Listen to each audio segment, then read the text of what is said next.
కుటుంబానికి 2 లక్షల రూపాయల వరకు అని చెప్పారంట. కుటుంబ సభ్యుల వివరాల సేకరణ అనేది మనకు ఆవశ్యకత, భార్య భర్త. కాబట్టి ఏదైతుందో రేషన్ కార్డు దాన్ని కొంత పరిగణలోకి తీసుకుంటాం. సపోజ్ రేషన్ కార్డు లేని కుటుంబాలు ఉన్నాయి. రేషన్ కార్డు లేని కుటుంబాలకు కూడా లోన్ మాఫీ వర్తింప చేయబడుతుంది. రేషన్ కార్డు లేని కుటుంబాలకు కూడా రుణమాఫీ వర్తింప చేయబడుతుంది. ఈ కుటుంబ సభ్యుల వివరాలను ఏదైతుందో సేకరించడము ఈ మండల వ్యవసాయ శాఖ అధికారుల యొక్క బాధ్యతగా నిర్ణయం చేయడం జరిగింది. ఎవరైతే రేషన్ కార్డు లేని వాళ్ళు ఏదైతుందో ఎట్లా ఇప్పుడు నేను ముందు పేర్కొన్నట్టు Aadhaar mismatching, name mismatching పేర్కొన్నలో రేషన్ కార్డు లేని వారు కూడా ఏదైతుందో వాళ్ళ అర్హతకు అనుగుణంగా వాళ్ళు ఎంఈఓ పోర్టల్లో అదొక మన కోర్టు అది ఉంది, రైతు సమాచార నిమిత్తం అని చెప్పని అందులో మనం నమోదు చేసుకోవడానికి అవకాశం ఉంది. మీరు నమోదు చేసుకుంటే మీకు నెల రోజుల లోపు 1 month period from 15th August ఈ నెల లోపు ఏదైతే ఉందో ఆ కుటుంబంలో సభ్యుల వివరాలను స్వయంగా వ్యవసాయ శాఖ అధికారి సేకరించి ఒక్కొక్క కుటుంబానికి 2 లక్షల రూపాయల వరకు వారి అర్హతకు అనుగుణంగా రుణమాఫీ చేయబడే విధంగా చర్యలు చేపట్టబడడం జరుగుతుంది.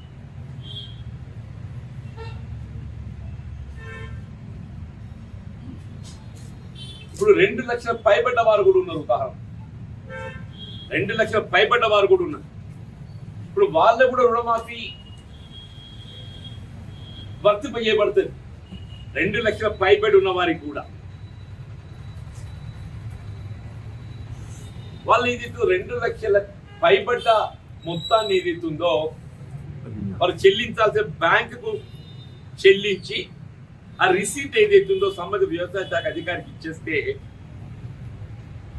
వారికి 2 లక్షల రూపాయల వరకు ఆ రుణమాఫీ మొత్తం వారి అకౌంట్కు జమ చేయబడి ఏక మొత్తంగా 1 లక్ష రూపాయల వరకు మాఫీ చేయడం జరిగింది 2008-9. తదుపరి అధికారానికి వచ్చిన ఎన్డీఏ ప్రభుత్వం, భారతీయ జనతా పార్టీ, వాళ్ళు ఏనాడు కూడా రైతాంగాన్ని రుణవిముక్తం చేయాలి, వాళ్ళకి అండగా నిలవాలి అని ఒక భావన తలంపు అనేది ఆ పార్టీకి లేదు. అది ఎంతవరకు ఏదైతే బడా పెట్టుబడిదారులు, వ్యాపారస్తులు, అంబానీ అదాని వారికి ఏదైతుందో వాళ్ళను ఏ విధంగా రుణవిముక్తం చేయాలి, బ్యాడ్ డెప్త్ అనే నెపంతోని లక్షలాది కోట్ల రూపాయల వెసులుబాటు ఏదైతుందో అంబానీ అదాని లాంటి వ్యాపారస్తులు కలిగిస్తున్నారు తప్ప దేశంలో రైతాంగాన్ని రుణవిముక్తం చేయాలని భావన సంకల్పం అవసరం లేదు.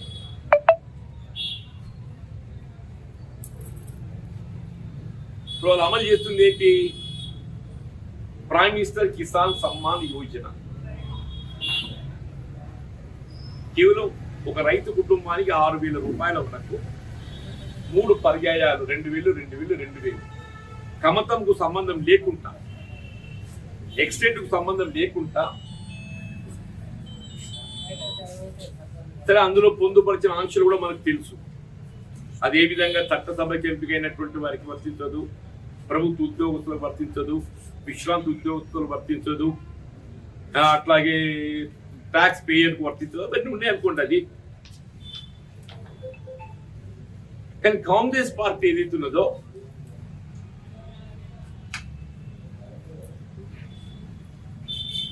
వీళ్ళు ఎన్నికలు చేసిన వాగ్దానాన్ని కన్నా కూడా అమలు చేసే ప్రయత్నంలో భాగంగా 18,000 కోట్లు కొట్టి ఇవాళ విడుదల చేయబడి అమలు జరిగింది.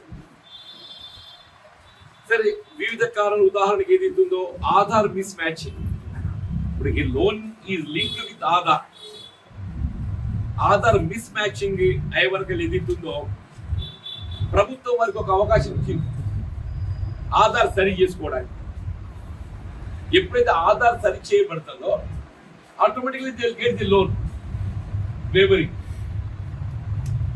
అప్పు రుణం మాఫీ చేయడం జరుగుతుంది. ఆధార్ నెంబర్ ఏదైతుందో దాన్ని సరి చేయబడటంతో automatically they will get entitlement for loan waivering. ఆ స్కోప్ ఇచ్చింది. అట్లాగే నేమ్ మిస్ మ్యాచింగ్, కొన్ని సందర్భాల్లో పేరు మిస్ మ్యాచింగ్. ఆ పేరు మిస్ మ్యాచింగ్ కూడా ఏదైతే ఉందో దాన్ని సరి చేసుకోవడానికి కొరకు కూడా ఆప్షన్ అవకాశం ఇచ్చింది.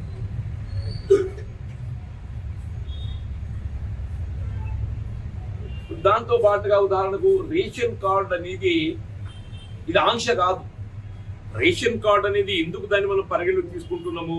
కుటుంబ సభ్యుల వివరాల సేకరణ గురించి తీసుకుంటున్నాం, చేయగలుగుతాం అనేది ప్రధానమని చెప్పంటున్నాను.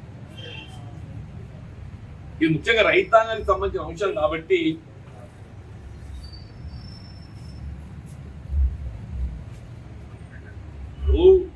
మీరు చేయలేకపోయిందే.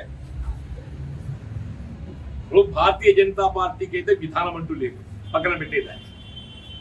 భారతీయ జనతా పార్టీకి విధానం అంటూ లేదు, దాన్ని పక్కన పెట్టే. టిఆర్ఎస్ పార్టీకి సంబంధించి కూడా వాళ్ళు కేవలం 2014-18 మధ్య కాలంలో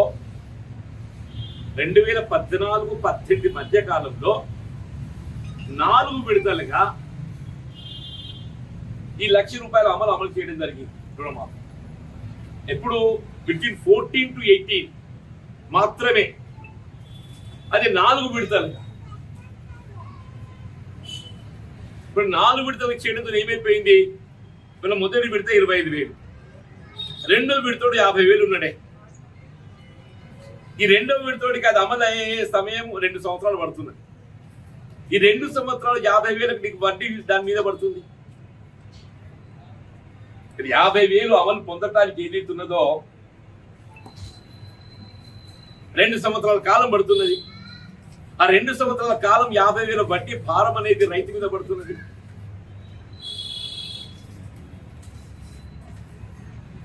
ఇది 75,000 అమలు పొందటానికి ఏదైతుందో 3 సంవత్సరాలు పట్టింది. ఆ 3 సంవత్సరాల కాలం 75,000 వడ్డీ భారం రైతు మీద పడ్డది. ₹1,00,000 రుణమాఫీకి ఏదైతుందో 5 సంవత్సరాల కాలం పట్టింది, 4 నుండి 5 సంవత్సరాల కాలం పట్టింది. అంటే సపోజ్ నాకు ₹1,00,000 రుణమాఫీ పొందినని చెప్పానంటే అల్టిమేట్లీ నేను పొందిన మాఫీ ఏంటి? వడ్డీ మాఫీ. అల్టిమేట్లీ ఏదైతుందో గత ప్రభుత్వం అమలు చేసినటువంటి రుణమాఫీ కార్యక్రమం కేవలం వడ్డీ మాఫీ కార్యక్రమం మాత్రమే చెప్పంటున్నాను. రాష్ట్రంలో కాంగ్రెస్ ప్రభుత్వం నేను మొదటి సంవత్సరం లోపల 8 మాసాల లోపల మొత్తం మాఫీ చేయడంతో నీ వడ్డీ భారం పడటం లేదు రైతు మీద. వడ్డీ భారం పడటం లేదు అంటే రైతు వడ్డీతో సహా అప్పు మాఫీ అవుతుంది. ఇదే దీన్ని విడతల వారీగా చేసినట్టయితే ఇవాళ అమలు చేయబడుతున్న ₹2,00,000 రుణమాఫీ విడతల వారీ చేసినట్టయితే చివరి సంవత్సరానికి వచ్చే వరకు ఏమవుతుంది? 4 సంవత్సరాలు గడుస్తుంది. 4 సంవత్సరాలు ఈ వడ్డీ భారం పైన పడుతుంది రైతు మీద. వాటికి అప్పుడు ఒరిగేది ఏంటి? వడ్డీ మాఫీ కదా. కానీ కాంగ్రెస్ అట్లా కాదు, రైతాంగాన్ని పూర్తి స్థాయిలో రుణవిముక్తులు చేయాలనే ఒక భావనతోని వాస్తవంగా ప్రభుత్వం ఆర్థికంగా ఇబ్బందులు ఉన్నా కానీ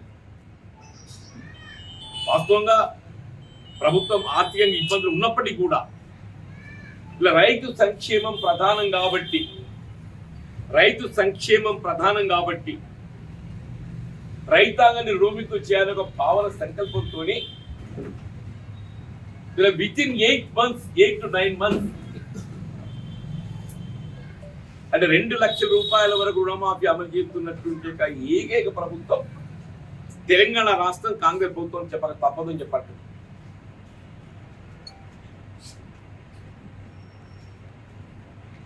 వీళ్ళు బీఆర్ఎస్ నాయకులు కూడా గుర్తు చేస్తున్నాయి. బీఆర్ఎస్ వాళ్ళు గుర్తు చేస్తున్నాయి. నేను ముందే పేర్కొన్నా 2014 నుండి 18 వరకు ఏదైతుందో మీరు రుణమాఫీ అనే నెపంతో వడ్డీ మాఫీ చేశారు. అల్టిమేట్ గా అది వడ్డీ మాఫీ అయిపోయింది. మీరు కమ్ టు 2018 నుండి 23 వచ్చే వరకల్లా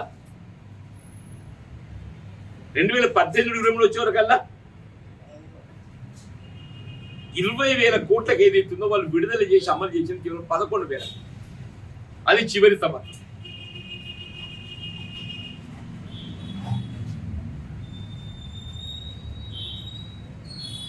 ₹8,500 కోట్లు మీకు బిట్వీన్ 18 to 23 బీఆర్ఎస్ అంటే ఇక్కడ కొన్ని ఏదైతుందో మిగిలిపోయినటువంటి రైతాంగం ఆందోళన గురి కావడం సహజమైనటువంటి ఎంత. ఇప్పుడు ఆధార్ మిస్ మ్యాచింగే కానీ, నేమ్ మిస్ మ్యాచింగే కానీ, రేషన్ కార్డులే కుటుంబ సభ్యుల వివరాల సేకరణలో సంబంధించే కానీ, లేక 2 లక్షల పైబడ్డ వారికి సంబంధించే కానీ,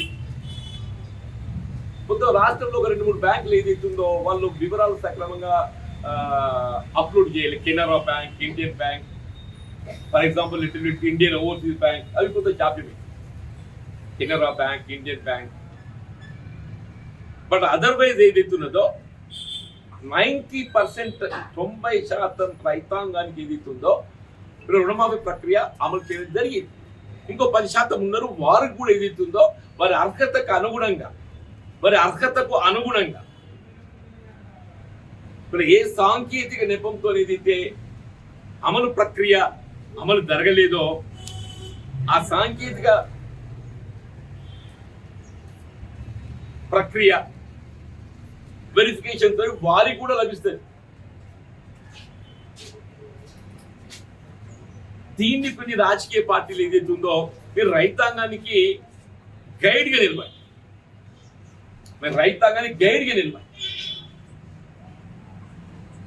ఎవరికైతే రుణమాఫీ ప్రక్రియ అమలు పొందలేకపోయిందో, ఏ కారణం చేత పొందలేకపోయిందో ముందు అది గ్రహించండి.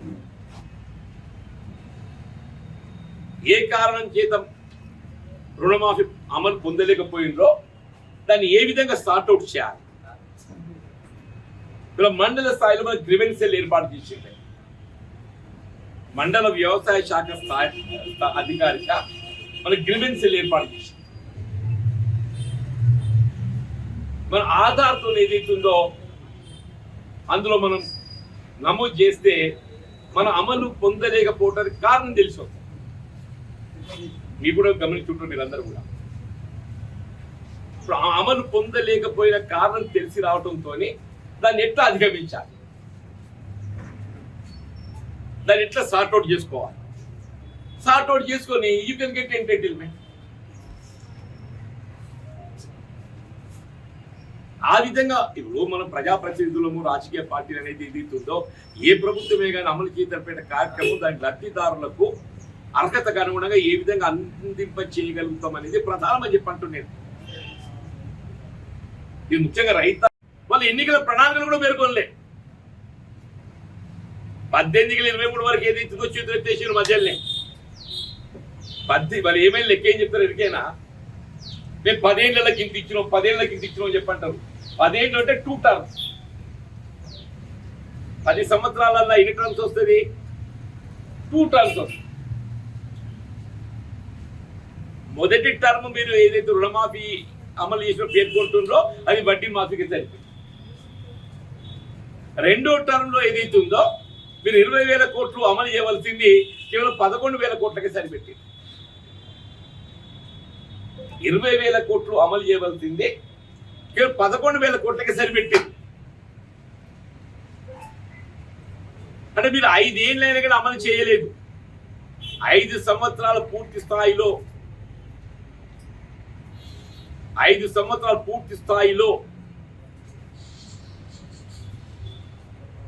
మీరు ప్రభుత్వంలో ఉండి రైతాంగాన్ని రుణముక్తులు చేయటం లోపల మీరు ఏ విధంగా రైతాంగాన్ని వివక్ష గురి చేసిండ్రో నేను పేర్కొంటూ ఉదాహరణ చెప్తున్నాను చెప్పాను. వాళ్ళ కాంగ్రెస్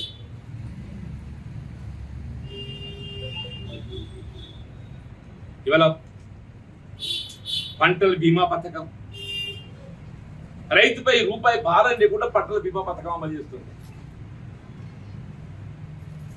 మీరు పంటల బీమా పథకం ఊసేయలేదు మీ దగ్గర.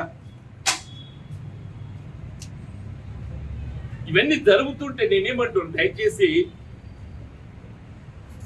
ఏ రాజకీయ పార్టీ కానీ ప్రభుత్వ కార్యక్రమం అమలు లోపల ఏదైతుందో లబ్ధిదారుడికి మనం ఒక గైడ్గా నిలబడాలి.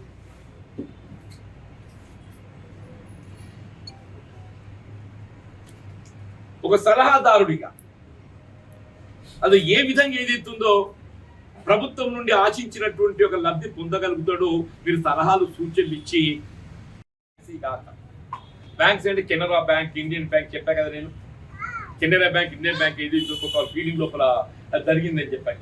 అవి కాకుండా ఈ ఆధార్ మిస్ మ్యాచింగ్ కానీ, నేమ్ మిస్ మ్యాచింగ్ కానీ, ఈ కుటుంబ సభ్యుల వివరాల సేకరణకు సంబంధించి ఈ 3 ప్రధానంగా ఇప్పుడు వచ్చినాయి. ఇంకొకటి కూడా ప్రధానమైనది వచ్చింది. నా దాన్ని కూడా క్లియర్గా క్లారిటీగా చెప్తుంది. కొన్ని సందర్భాలలో పట్టాదార్ ఎవరి పేరుడైతే భూమి నమోదై ఉంటుందో ఆయన ఉపాధి నిమిత్తం విదేశాలకు పోతాడు. భార్య ఇక్కడ పంట రుణం ఆమె పేరిట పొందుతుంది. ఆధార్ భార్య పేరిట ఉంటుంది, పట్టేదారు పాస్బుక్ భర్త పేరు. ఈ పట్టేదారు పాస్బుక్ ఆధార్ మిస్ మ్యాచ్ కావడంతో వాళ్ళు రుణమాఫీ ఇంతవరకు రాలేదు. కానీ వాళ్ళు ఏ విధమైన ఆందోళనకు గురి కావాల్సిన అవసరం లేదు. భర్త పేరిట పట్టేదారు పాస్బుక్ కలిగి ఉండి, భార్య పంట రుణం పొందినా కానీ రుణమాఫీ వారికి అమలు చేయడం జరుగుతుంది.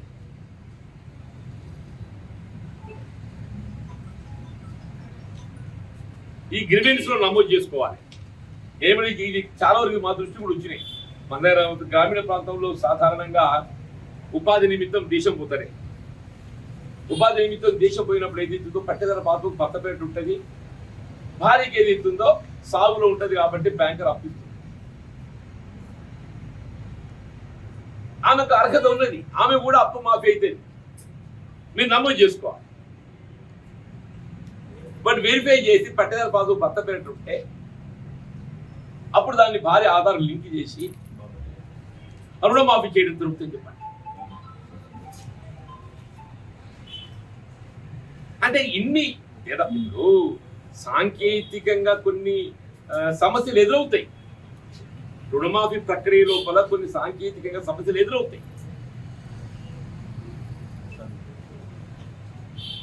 ఆ సాంకేతిక సమస్యలను అధిగమించడానికే మనకి ఇది మండల స్థాయి వ్యవసాయ శాఖ అధికారులకి ఏదైతే బాధ్యత అప్పగించి వాళ్ళ దృష్టికి వచ్చినటువంటి వాడిని విత్ ఇన్ వన్ మంత్ ఇవన్నీ సార్ట్అవుట్ చేయబడాలి. ఈ 2 లక్షలు పైబడ్డటువంటి వారు కూడా వారు చెల్లించడానికి ప్రభుత్వం ఏదైతుందో షెడ్యూల్ ప్రకటించబోతుంది. ఇప్పుడు బ్యాంక్ తీసుకుంటుంది తప్ప బ్యాంక్ ఏదైతుందో 2,50,000 ఉదాహరణకు నీ రుణ సమాచార పత్రం నీకు వస్తుంది. రుణ సమాచార పత్రంలో 2 బ్యాంకులు కలిపి లేక భార్య పత్రం 2,50,000 ఉంటుంది అనుకో. ఆ 2,50,000 రూపాయలు కట్టేసి బ్యాంక్ నువ్వు కట్టేయడంతో ఎవరిది కడుతున్నావు? నీ అప్పు కట్టుకుంటున్నావు. మన కట్టే ఎవరు అప్పు కట్టుకుంటున్నామే? మన అప్పు మనం కట్టుకుంటున్నాం. ప్రభుత్వం మన రుణవితులు చేయడానికి ఏది ఇస్తుందో వాళ్ళు జమ చేయడం 2 లక్షల రూపాయలు వారు జమ చేయడం.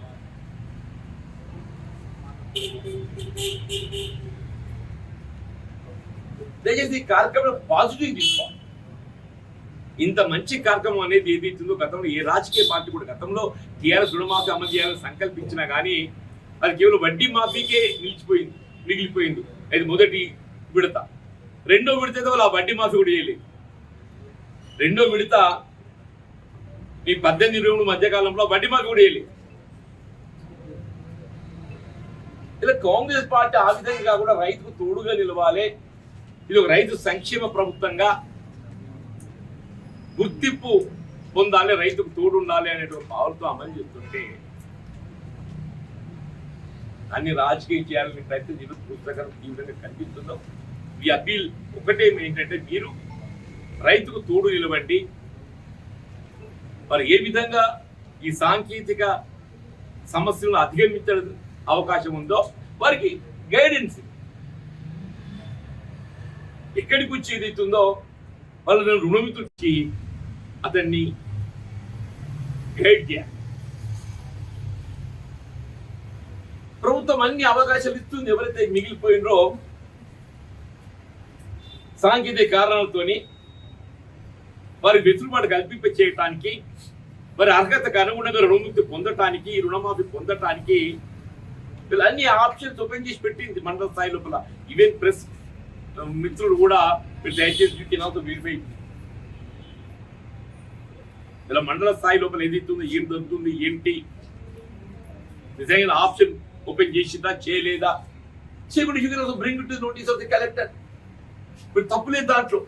ఎక్కడైనా వ్యవసాయ శాఖ అధికారి నిర్లక్ష్యం వహించినట్లయితే డెఫినెట్గా మీరు ప్రభుత్వం దృష్టికి తీసుకురావద్దని చెప్పంటున్నాను. నేను లీడ్ బ్యాంక్ మేనేజర్ తోని జిల్లా వ్యవసాయ శాఖ అధికారితో రివ్యూ చేశాను. వాళ్ళు పేర్కొన్నట్టు ఏదైతుందో మన ఉమ్మడి జగిత్యాల జిల్లాలో 69,673 మంది రైతాంగాన్ని 69,673 రైతాంగానికి 532 కోట్లు ఇవాళ రుణమాఫీ ప్రక్రియ అమలు చేయడం జరిగింది. జగిత్యాల జిల్లాకు సంబంధించి 69,673 రైతు కుటుంబాలకు 532 కోట్లు ఇవాళ రుణమాఫీ ప్రక్రియ అమలు చేయడం జరిగింది. వాళ్ళకి ఇంతవరకు ఏదైతే గ్రీవెన్స్ సెల్ కు వచ్చినాయి 3,500 గ్రీవెన్స్ సెల్ కు నమోదైనవి.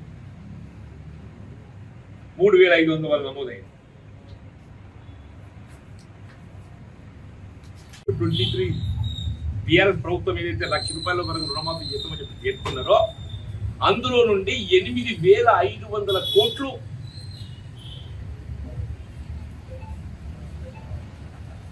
వాళ్ళు విడుదల చేయకుండా రైతాంగాన్ని అట్లా అప్లోగులోకి నెట్టేసింది. అంటే మీకు 75 పైపడ్డ రైతులు ఎవడి కూడా అప్పు మాఫీ కాదు. 75 నుండి ₹1,00,000 వరకు ఉంటారు కదండి, అవి 8,500 కోట్లకు వస్తుంది ఆ మొత్తం.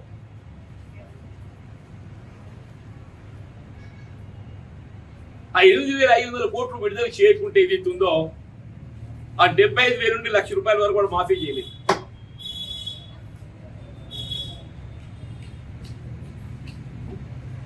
అంటే వాళ్ళు మాఫీ చేసింది అప్ టు 75,000 వరకు 4వ సంవత్సరము అమలు చేయడంతో అది కూడా మళ్ళీ వడ్డీ మాఫీ.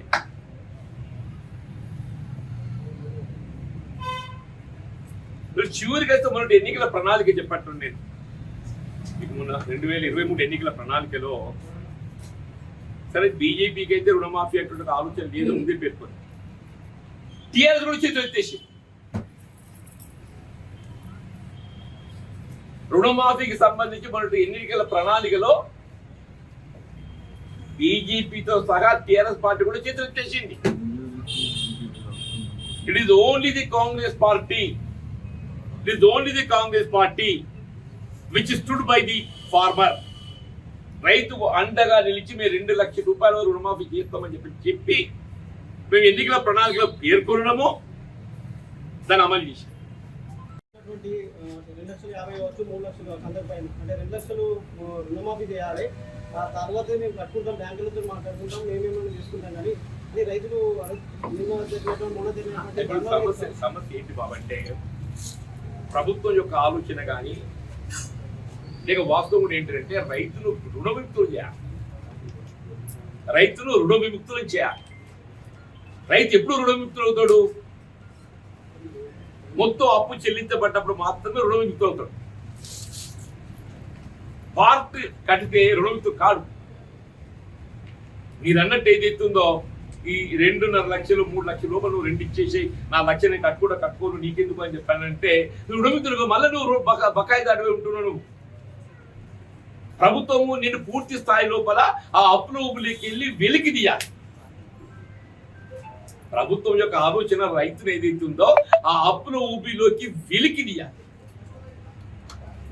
నువ్వు ఎట్లా కట్టుకోవాల్సిందే 3 మాసాలకు కాదు బాబు, నువ్వు ఎట్లా 3 మాసాలు కట్టుకోవాల్సింది ఎప్పుడు నీకు అప్పొస్తే కొత్త అప్పులు కూడా రాదు. నిజమబద్ధం. రైతుకు ఒక అవేర్నెస్ పట్టుకో.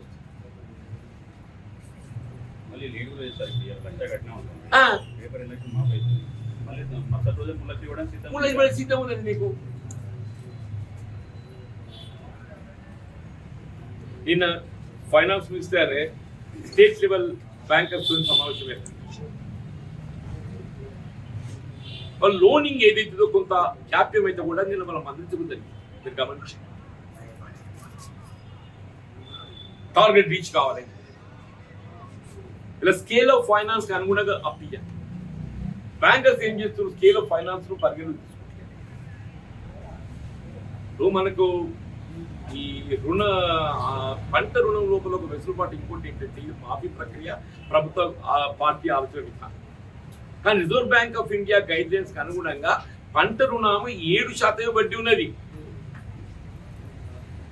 పంట రుణం స్కేల్ ఆఫ్ ఫైనాన్స్ కి అనుగుణంగా అప్పు పొందుతుంది, వడ్డీ తక్కువకి ఏదైతే అప్పు పొందే అవకాశం వస్తుంది కదా, దాన్ని నేను ఇన్సిస్ట్ చేసిన అమలు చేయడానికి. Thank you.